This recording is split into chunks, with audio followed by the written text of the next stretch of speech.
드립니다.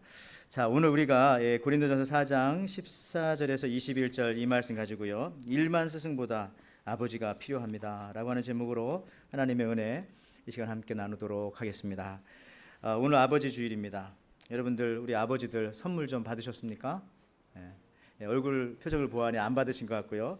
대답할 힘조차 없는 그런 상황인 것 같습니다만은 이 어머니 주일에는 여러 가지 선물들이 등장합니다. TV 홈쇼핑을 통해서 보면은 지갑, 핸드백, 화장품, 건강기구 이로 말할 수 없을 만큼의 선물들이 많이 등장하지만 여러분 아시는 것처럼 이 아버지 주일을 이 파더스데이에 가장 흔한 선물은 언제나 그 툴박스입니다. 저도 어제 아마존닷컴 찾아봤더니 저런 툴박스라든지 아니면 풀을 베는 이 기계 같은 거를 아버지에게 선물해라 25% 세일해 준다 이렇게 좀 나와 있더라고요.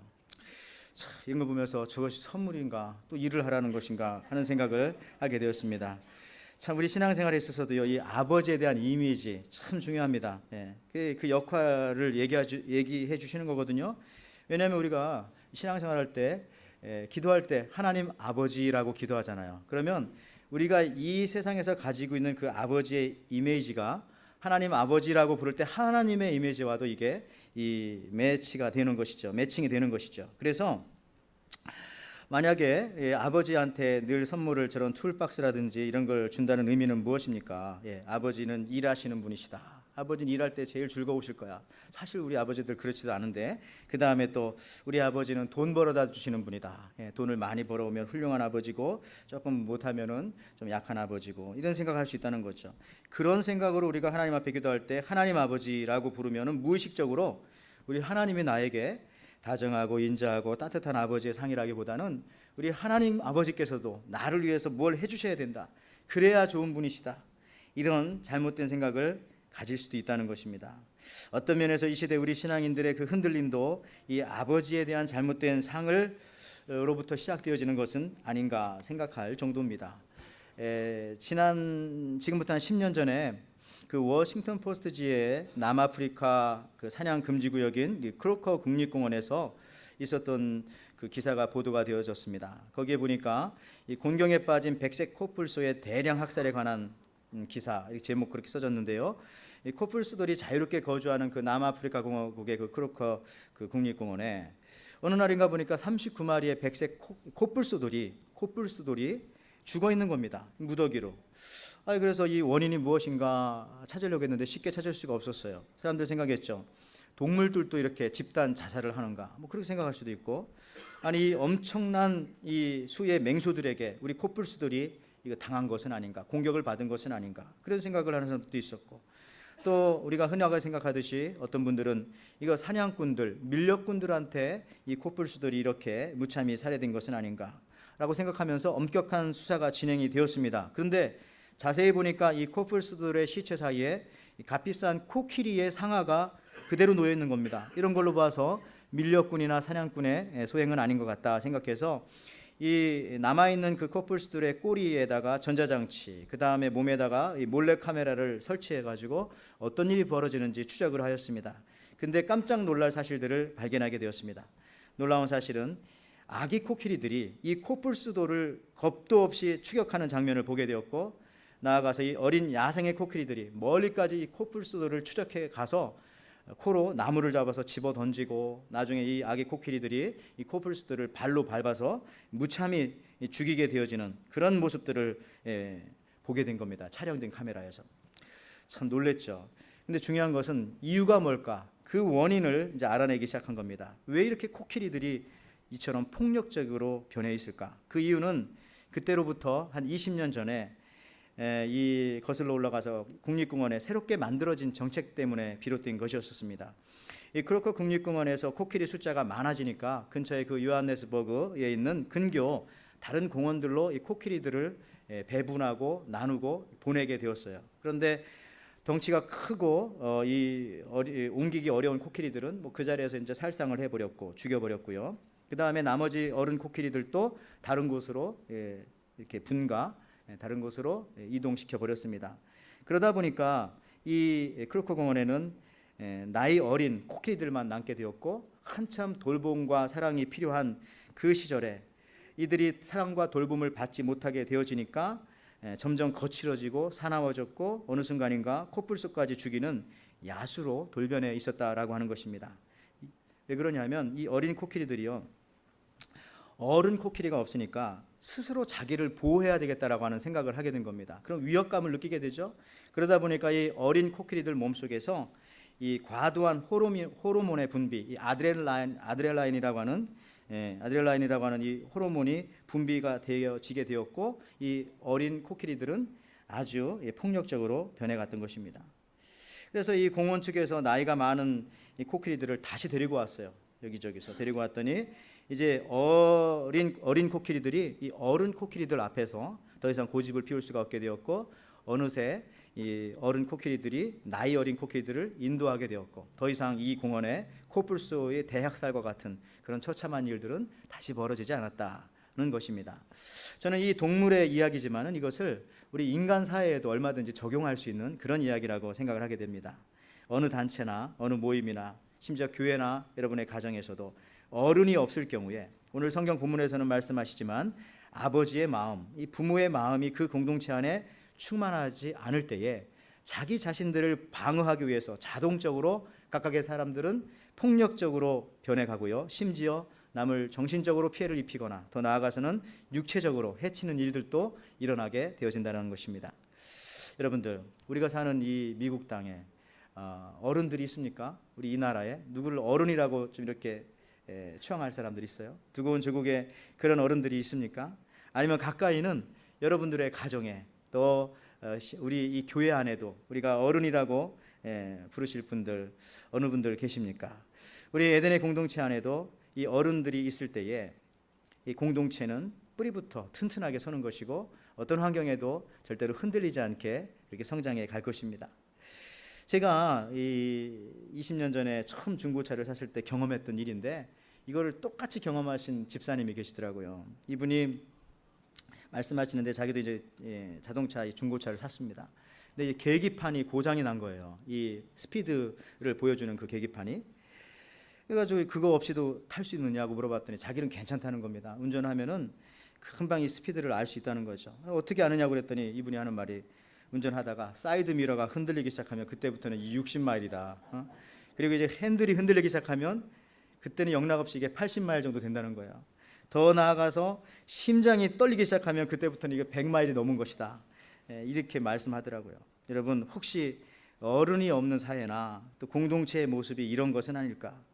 뭔가 열심히 하는데 속도를 내는데 한참 가다 보면은 이 일이 맞는 건지, 이게 옳게 하는 건지 틀린 건지 잘 모르겠고, 그러다 보니까 일이 멈춰지게 되고 열매를 결국 거두지 못하는 경우가 가끔 있습니다. 오늘 본문에서도 보면은 한 교회가 나오는데요, 바로 고린도 교회입니다. 사도 바울은 이 고린도 교회만 생각하면 마음이 아팠습니다. 왜냐하면은 많은 문제들이 이 고린도 교회 안에서 터져 나오기 시작을 했죠. 기도에 관한 문제, 어떻게 기도할 것인가, 방언에 관한 문제, 또 은사를 받은 사람이 많은데 그 은사를 어떻게 사용할 것인가 하는 문제, 더 나아가서 예배에 대한 문제, 심지어 예배 후 식사를 할 때 자꾸 싸우거든요. 어떻게 식사를 할까, 이런 문제까지도 이 성경에 적혀 있을 정도로 이 고린도 교회는요, 이런 문제가 있었어요. 어찌 보면은 지금 2000년이 지난 지금 현대 교회에서도 이 문제들은 고스란히 똑같이 느낄 수 있는 그런 문제들로 가득 차 있었던 교회가 이 고린도 교회입니다. 그런데 사도 바울은 이 고린도 교회가 이처럼 문제 백화점이 될 수밖에 없었던 이유를 오늘 본문에서 정확하게 끄집어내고 있죠. 그게 뭡니까? 고린도전서 4장 15절 말씀입니다. 보시면, 그리스도 안에서 1만 스승이 있으되 아버지는 많지 아니하니 그리스도 예수 안에서 내가 복음으로써 너희를 낳았음이라 말씀하십니다. 고린도 교회가 사이즈가 좀 있었던 것 같은데요. 그런데 이런 문제 백화점과 같은 고린도 교회가 된 것은 그 교회 안에 스승들은 많았어요. 가디안들은 많았어요. 그래가지고 무엇이 잘못되면 이것이 옳다 그르다, 이렇게 해야 된다 저렇게 해야 된다 하는 사람들은 그 안에 많이 있었습니다. 그런데 정작 아버지와 같은 사람들은 없었다는 것이죠. 어머니와 같은 사람들은 없었다는 겁니다. 부모와 같은 분들은 없었다는 겁니다. 아버지가 어떤 사람입니까? 함께 아파하고 고통을 같이 겪는 그 아버지와 같은 사람들이 고린도 교회에는 거의 없었다. 대부분 다 역할, 스승 역할을 하고 가르치려고 하는 역할을 하고 이런 사람들이 많이 있었기 때문에 이런 일들이 벌어졌다는 것입니다. 여러분, 고린도 교회는 정작 어른이 없었던 것입니다. 그렇기 때문에 기준이 사라졌습니다. 그리고 자고 나면 문제거리들이 계속 쌓여가는 늘 그냥 시끄러운 교회가 되었던 것입니다. 어떤 목사님 네 분이 시골 다방에 가게 되었습니다. 이유는 등산을 마치고 나서 이제 그 시골에 있는 다방에 들어가게 된 건데, 시골 다방이기에 그런지 모르겠어요. 주문을 하려고 했더니 중년 남성분이 오셔서 주문을 받습니다. 목사님들이 이제 주문을 하는데 첫 번째 목사님이 저는 카페라떼요. 혹시 이런 게 있을까 생각해가지고 걱정스레 주문했는데 이 중년 남자분이 메모까지 하면서 주문을 받는 거죠. 아, 이런 데서도 이런 걸 파는구나. 다른 목사님도 저는 카푸치노요. 역시 이분이 또 주문을 받는 거예요. 다른 목사님은 저는 뭐 아메리카노 뭐 이렇게 하는 거죠. 야, 이분들이 이제 얘기를 하면서 야, 어떻게 이렇게 시골 이런 이 다방에서도 이런 커피를 만들어서 파는가 하는 생각을 하면서 서로 얘기하는데, 이 주문을 받아가지고 이 주방으로 향하더니 남자분이 이렇게 주방을 향해서 외칩니다. 아줌마, 여기 커피 내셔. 예, 다 필요 없다는 겁니다. 주문은 그렇게 받았지만 똑같이 그냥 시골 커피 4잔 갖다 드리는 것이죠. 그럼 왜 주문을 받았는지 모르겠어요. 여러분, 우리가 사는 시대가 혹시 이런 시대가 아닌가 하는 생각합니다. 뭔가 다르고 뭔가 되는 것 같은데 결국 가보면 달라진 것이 하나도 없습니다. 옛날보다 좀 더 잘 사는 것 같고요, 좀 더 넓은 곳에서 좀 더 좋은 옷을 입고 좀 더 시간을 누리며 사는 것 같은데 과거보다 행복이 적을 수가 있어요. 배려가 없기 때문에 답답하고 속이 시원치 않은 경우가 많이 있습니다. 오히려 기쁨이 없고 경쟁이 치열하다 보니까 마음의 평안은 오히려 더 사라지는 경우도 있습니다. 오늘 사도 바울은 이런 고린도 교회를 향해서 이렇게 또 말씀하십니다. 고린도전서 4장 16절에 그러므로 내가 너희에게 권하노니 너희는 나를 본받는 자가 되라. 근데 무엇을 본받으라고 하는 것입니까? 바로 앞절인 15절에 아까 읽었죠. 내가 복음으로써 너희를 낳았음이라. 나는 너희에게 복음을 전해준 아버지다. 스승이 아닌, 단순히 지식을 가리키는 선생님이 아닌, 옳고 그름을 말할 수 있는 그런 가디안이 아닌 내가 아버지가 되었다. 너희들에게 복음을 단순히 전한 것이 아니라 해산하는 수고를 통해서 복음으로 너희를 낳았다. 너희도 이와 같은 나의 모습을 본받으라라고 그렇게 말씀하시는 겁니다. 여러분들, 그 부모가 엄하면은 주변 사람들이 사실 부드럽게 그 아이들에게 대해서 대합니다. 반대로 이 부모가 조금 유하면은 주변 사람들이 아이들한테 세게 그렇게 대하는 경향이 있을 수도 있어요. 교회에서도 그래요. 보면은 부모님들이 아이들한테 너무 엄하게 하면은 집사님, 권사님 들어가죠. 아유, 아이들한테 그렇게 하는 게 아니라고 하면서 오히려 애를 안아주는데, 너무 또 유하게 대하면은 부모님들 안 볼 때 너 그렇게 하면 안 된다고 이렇게 하는 거 제가 봤어요. 그러면서 여러분들, 다윗에게도 아들이 많았습니다. 그런데 가끔 다윗이 참 좋은 사람이었는데 이 아이들을 사랑할 때 이 아비의 마음이 조금 부족했던 것 같습니다. 왜 그런가? 그도 그럴 것이 다윗 자체도 그의 아버지로부터 큰 사랑을 많이 받지 못했습니다. 그래서 심지어 다윗의 시에는 이런 시도 있어요. 시편 27편 10절에 내 부모는 나를 버렸으나 여호와는 나를 영접하시리이다. 이렇게 말합니다. 그러니까 아버지 부모들로부터 자기가 버림받는 느낌을 아마 다윗이 받았던 것 같습니다. 그래서 그랬을까요? 다윗의 그 넷째 아들인 아도니아라고 하는 아들이 있었습니다. 이 아들은 용모가 준수한 사람이었습니다. 그런데 그의 아버지 다윗이 한 번도 이 아들 아도니아에게 네가 어찌 그렇게 했느냐라고 섭섭하게 말한 적이 한 번도 없다고 성경에 그렇게 기록되어져 있습니다. 근데 이것이 문제였던 겁니다. 고로 아도니아에게는 어른이 없었던 거예요. 자, 열왕기상 1장 6절 말씀을 한번 보시기 바랍니다. 아도니아는 압살롬 다음에 태어난 자요 용모가 심히 준수한 자라. 그의 아버지가 내가 어찌하여 그리하였느냐고 하는 말로 한 번도 그를 섭섭하게 한 일이 없었더라. 결국 아버지를 나중에 반역하게 되고요, 솔로몬을 죽이려고 했고 물론 실패하게 되었죠. 그래서 나중에 이 아도니아가 죽음을 당하게 되어집니다. 그 원인이 무엇일까? 다윗에게 아버지의 마음이 부족했기 때문에, 그가 왕으로서는 신실했고 하나님의 종으로서는 신실했지만은 이 아버지의 마음이 부족했기 때문에 사랑하는 아들이었는데 그저 그냥 섭섭하게 않게 하는 데만 신경을 쓰다 보니까 본인도 자기 아버지로부터 섭섭함을 받아서 그랬을까요? 그것만 신경 쓰다 보니까 결국은 단 한 번도 이 아도니아한테 섭섭한 말을 안 하다 보니까 아들이 이렇게 망치게 되어지는, 자녀의 일생을 망쳐놓게 되어지는 그런 결과를 갖게 되었다는 겁니다. 우리가 깊이 생각해 볼 문제죠. 오늘 고린도 교회가 사실 그러하였습니다. 누구 하나 아버지의 마음을 가지고 그걸 갖고 그들의 잘못을 사랑으로 지적해주고 격려해주고 이끌어주고 같이 아파하고 바로잡아주는 그런 손길들이 적었던 교회가 바로 이 고린도 교회였다는 겁니다. 그러나 오늘 바울은 고린도 교회를 향해서 아버지의 입장에서 말하는 것입니다. 오늘 보면 마지막 절에 이렇게 나오잖아요. 고린도전서 4장 21절에 너희가 무엇을 원하느냐? 내가 매를 가지고 너희에게 나아가랴? 아니면 사랑과 온유한 마음으로 나아가랴? 사도 바울은 고린도 교인들 앞에서 아버지의 입장으로 있었기 때문에 감히 이런 말을 할 수 있었다는 거죠. 내가 아버지가 아니면 이런 말 합니까? 여러분들, 그냥 놔두면 지옥 가는 사랑하는 이 교우들한테, 자기 자식들이라고 생각하는 이 교우들, 고린도 교인들한테 그냥 이 사도 바울이 자기 인기 관리나 하려고 그렇게 그냥 놔두겠어요? 오늘 얘기하잖아요. 내가 너희들한테 매를 가지고 갈까? 아니면 사랑과 온유함으로 나갈까? 쉽게 말하면 한국말로 번역하면 이런 겁니다. 맞고 할래? 그냥 할래? 이런 표현을 지금 쓸 정도로 사도 바울은 이 고린도 교인들한테 아버지와 같이 지금 대했다는 거예요. 자기가 인기가 있고 없고, 자기를 사람들이 뭐 존경하고 안 하고 이걸 둘째치고 그냥 고린도 교인들 사랑하니까 이렇게 놔두면 이 교인들이 이렇게 살다가 이렇게 멸망으로 갈 수밖에 없기 때문에 지금 결심을 하고 지금 나아가는 겁니다.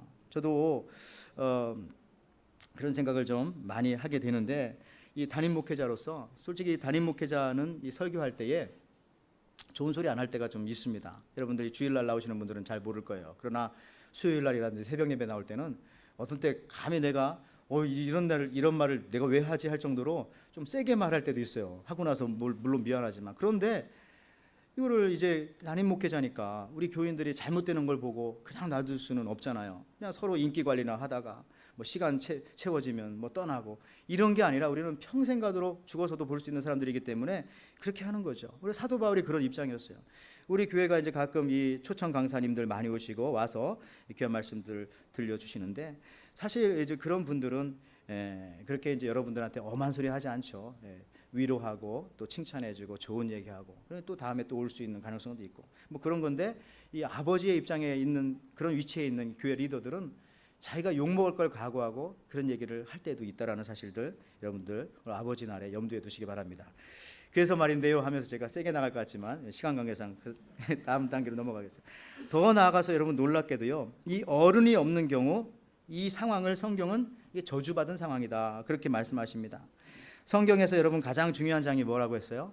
첫 장, 창세기 1장 1절 뭐 이런 것들 굉장히 중요한 말씀이에요. 또 반대로 맨 마지막 장 마지막 절 이런 거 중요합니다. 여러분 구약 성경 마지막 성경이 말라기죠. 말라기 마지막 장이 4장입니다. 또 말라기 마지막 장 마지막 절이 6절입니다. 근데 이스라엘 백성들이 왜 멸망하게 되었는가, 400년 동안 하나님의 말씀을 왜 듣지 못했는가 하는 것에 대해서 이 말라기 4장 5절에서 6절 이 마지막 절에 이렇게 말합니다. 한번 보실까요? 보라, 여호와의 크고 두려운 날이 이르기 전에 내가 선지 엘리야를 너희에게 보내리니 그가 아비의 마음을 자녀에게로 돌이키게 하고 자녀들의 마음을 그의 아비에게 돌이키게 하리라. 돌이키지 아니하면 두렵건대 내가 와서 저주로 그 땅을 칠까 하노라 하시니라. 이렇게 경고했는데도 결국 아비의 마음을 회복하지 못했기 때문에 하나님께서 그 땅을 저주하셨고 400년 동안 하나님께서 말씀하지 아니하셨다는 겁니다. 여러분들, 결국 이 말은 이스라엘이 멸망한 이유 중에 가장 큰 원인 중에 하나는 아비의 마음을 잃어버렸기 때문이라고 말씀드릴 수가 있겠습니다. 또한 분명하게도 이 아비의 마음을 잃어버린 상태가 저주라는 거죠. 왜냐하면 우리가 고아로 살게 되기 때문에.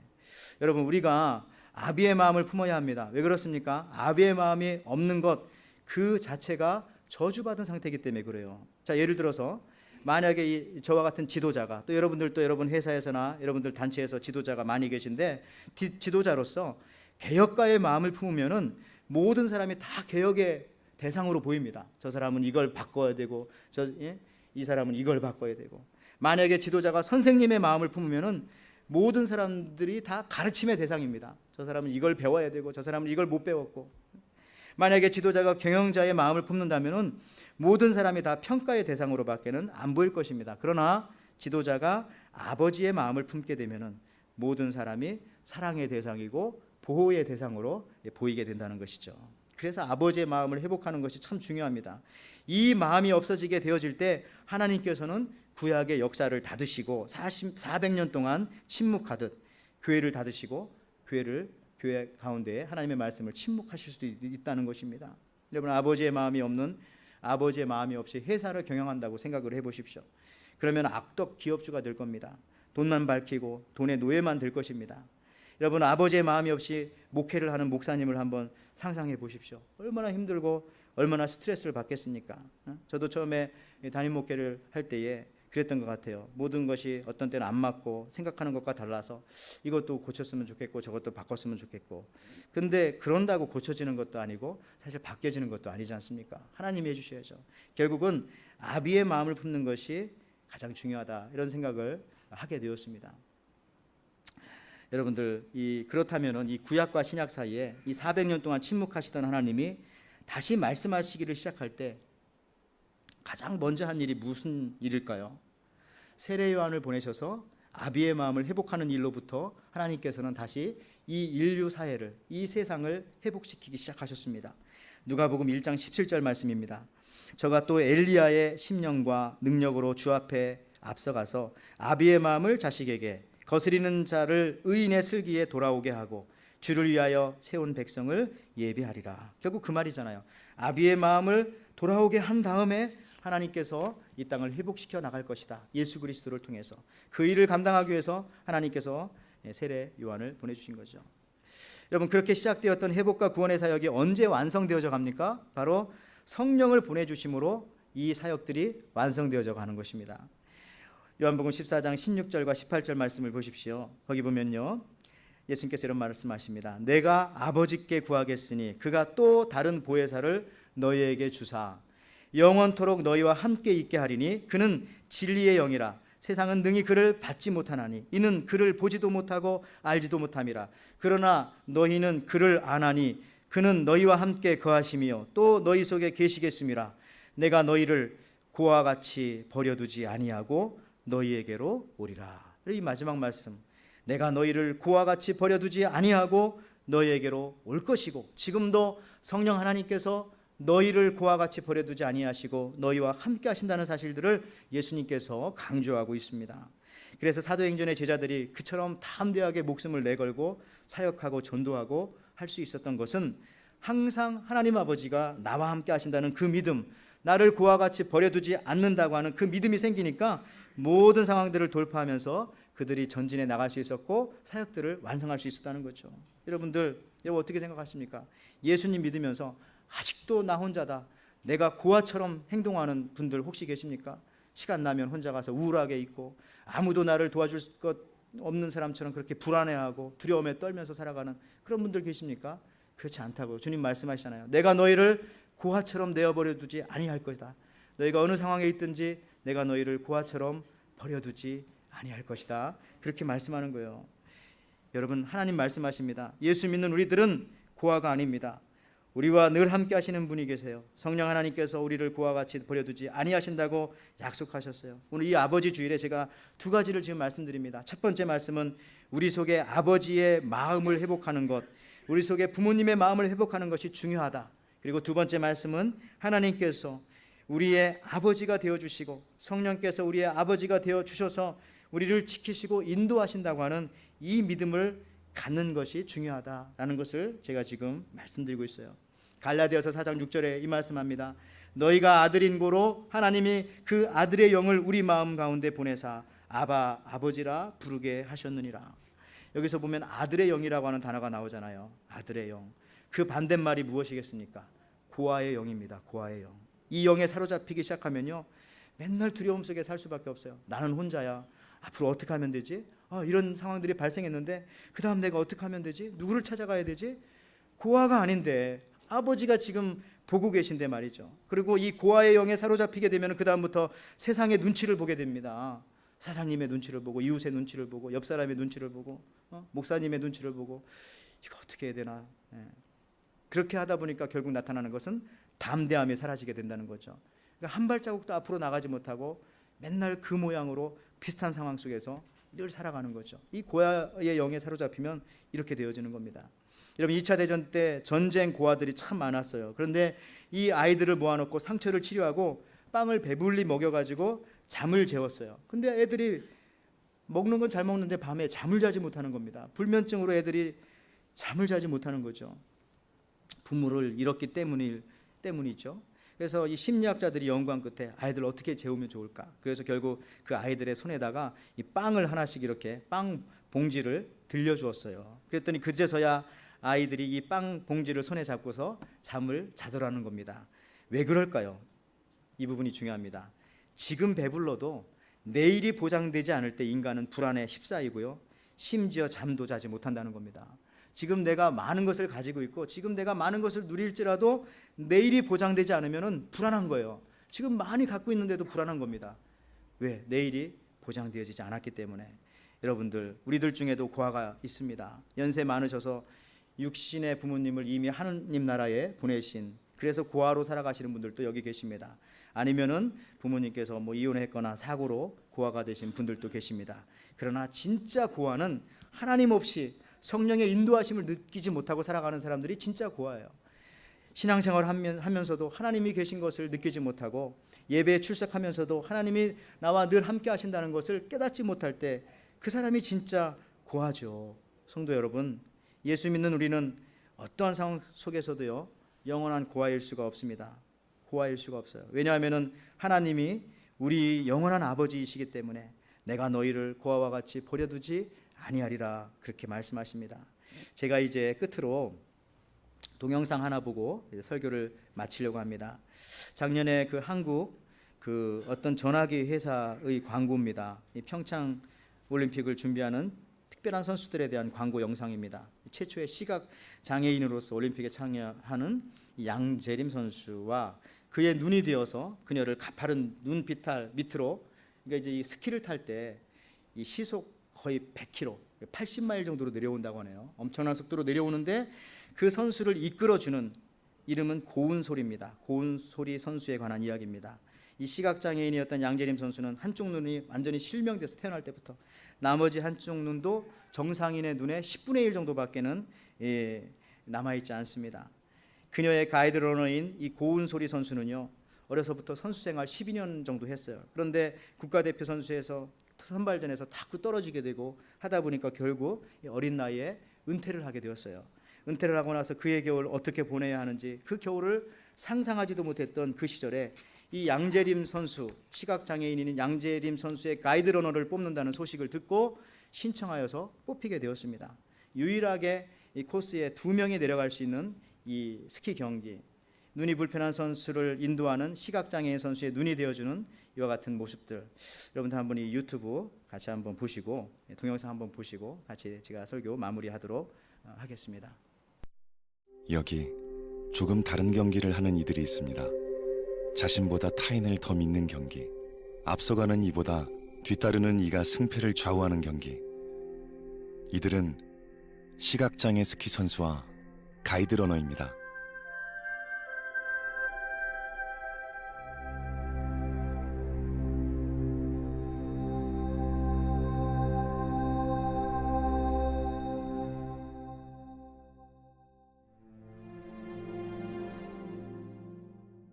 왼쪽 눈은 완전 실명을 하고 오른쪽 눈 시력은 정상인이 보는 거에 한 10분의 1? 5살 때부터 엄마가 스키장에 데려가서 스키를 태우셨어요. 균형 감각 길러주려고. 눈밭에서 자외선을 많이 쐬니까 고글을 쓴다고 다 차단이 되고 그런 게 아니니까. 그래서 안과를 갈 때마다 너 두 눈 다 안 보이고 싶냐 이렇게까지 말씀을 하시는데, 지난 대회 때 4등을 했는데 너무 아쉬워서 내가 만족할 수 있는 경기를 꼭 해야겠다, 안 그러면은 절대 포기 못하겠다 싶어서 다시 하게 됐어요.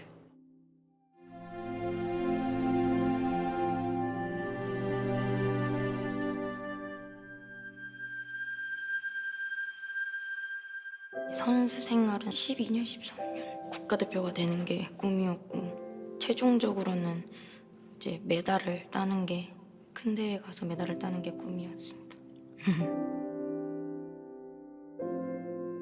은퇴하고 겨울을 어떻게 보내야 되나라는 상상을 못 하겠더라고요. 양재림 선수의 가이드를 뽑는다는 게 있다라고 해서 이렇게 운이 좋게 뽑히게 돼서 유일하게 코스에 2명이 내려갈 수 있는 경기입니다. 눈이 불편한 선수들을 위해 코스를 안내하는 시각 선수의 눈이 되어주는 거죠.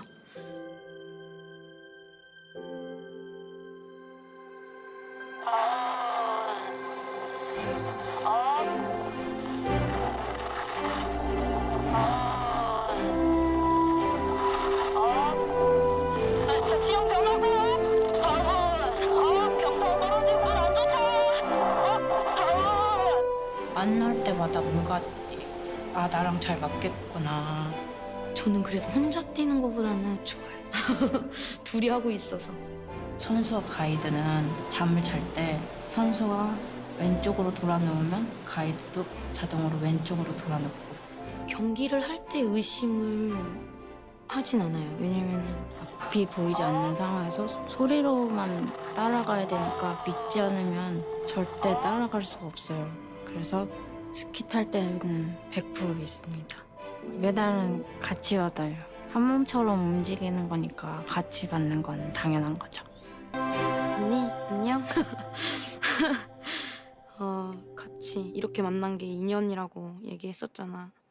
나는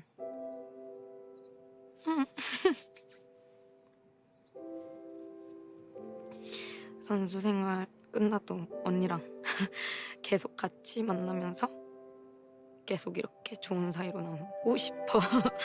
항상 나랑 스키 같이 타줘서 고맙고 우리 진짜 열심히 해서 좋은 결과 꼭 내자. 고마워. 내가 언니의 가이드지만은 언니는 내가 본 사람 중에 제일 멋있는 언니야.